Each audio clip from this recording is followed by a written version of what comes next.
What is it about sort of emotional moments that often bring out what seems like the best in this team? Yeah, I think it just comes down from Tony, our head coach.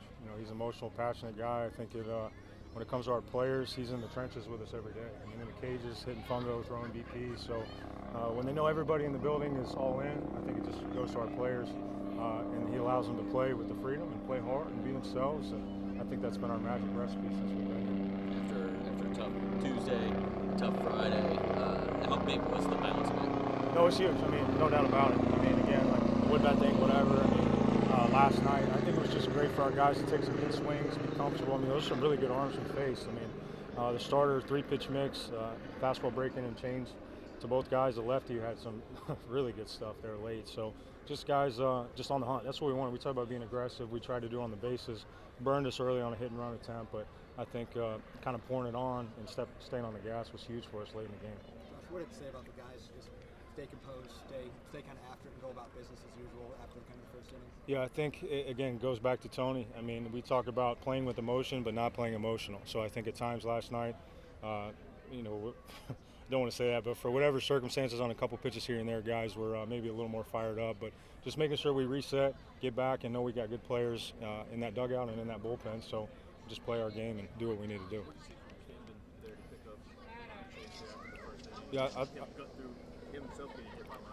Yeah, no, I thought he was elite. I mean, again, you guys have seen that. He did that, when we were in Hoover versus Florida, and he's always been a guy. There's, 104 miles an hour down there in Redmond and all those guys, but Cam's always a guy that seems when we're in a jam, he's going to find a way to get us out. So just a great effort. I mean, he got smoked in the foot, back was tightening up a little bit, and, I went back out there. I wasn't going to take the ball from him right there because he was rolling. So tip of the cap to Zane Denton, just a great hitter, really good swing on, really I thought was a ball down. So, but I'm glad Cam's in our dugout. What did they tell you about the home run celebration? Just not on the field? Yeah, no, that was a weird one. I just asked him, I said, hey, we've been doing this all year, and he just said not on the field. But first he said no code, and then it was not on the field. So, again, our guys did good. I mean, we wanted to make it about us tonight, finding a way to win.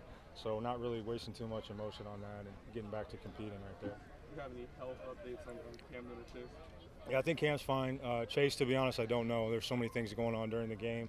But with Dr. Clank and Woody, we'll get some good info and make sure he's taken care of. But I don't know, to be honest with you.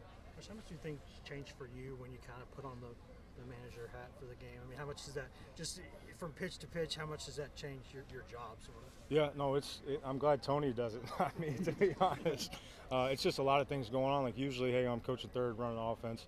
Got to check the outfielders' depths, maybe some matchup deals, and all of a sudden, I kind of had to focus up at times, like what are we going to do with the pitching or whatever it may be. But Tony does an incredible job. I try to just watch and observe what he does, and then being around Frank, anybody gets smarter if you just stand by him. So, but just a great job by our players tonight again. They were ready to go, responded well, and stayed on the gas late.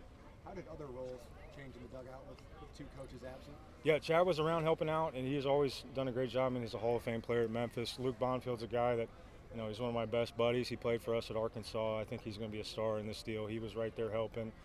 Richard Jackson, the bullpen, was amazing.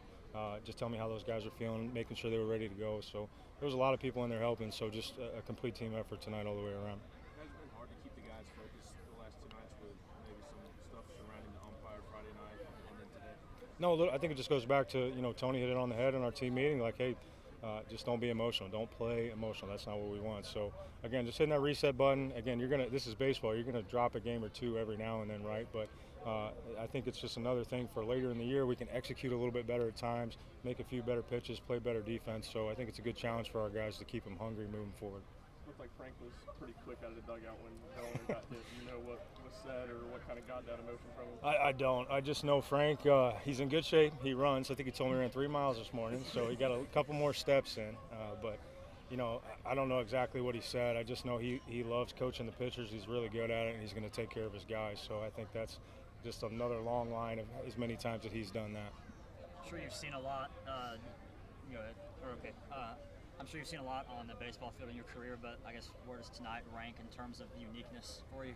Well, honestly, this has happened before a few years ago for some of you guys that remember. So, again, it was unique for sure, but then it becomes, how can I pour as much energy as I can to make sure everybody's ready to go. And our guys in the dugout did a phenomenal job to try to make it the best we could, because it's a big difference without Tony and Frank in there. That's not something you can overcome, really, but our players did a good job of just letting it ride and playing their game. A couple more. Looking ahead to tomorrow, the first road match you guys are going to be in, with Drew Beam and the rest of the guys, just how are they going in for a series on the run?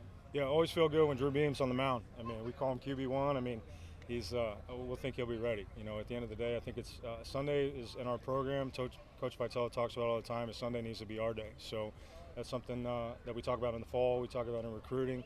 So you know, I'd expect our guys to be ready out of the gates tomorrow. But at the end of the day, we'll worry about what we can and just be out here ready to compete. How big was that back Last question. in the sixth inning, just kind of being able to respond to those 2 runs by Alabama? I think it's huge. I mean, I thought the one in the first, I think first was just as big, just to kind of set the tone. But the guy's a big leaguer. He's a superstar, great kid. He's from Alabama, so this is one he's had circled for a long time. But it's great to see him take some good swings. And then, you know, from the third base box, I thought it was great. He had a really good job. And, you know, one at bat just fouling off pitches, grinding through, and then taking a breaking ball for a walk. I mean, I think for his next in pro ball, once he starts taking walks, they're going to be adding more and more zeros to his bank account as he goes. But really cool to see him have a night like this tonight. Thanks, Coach.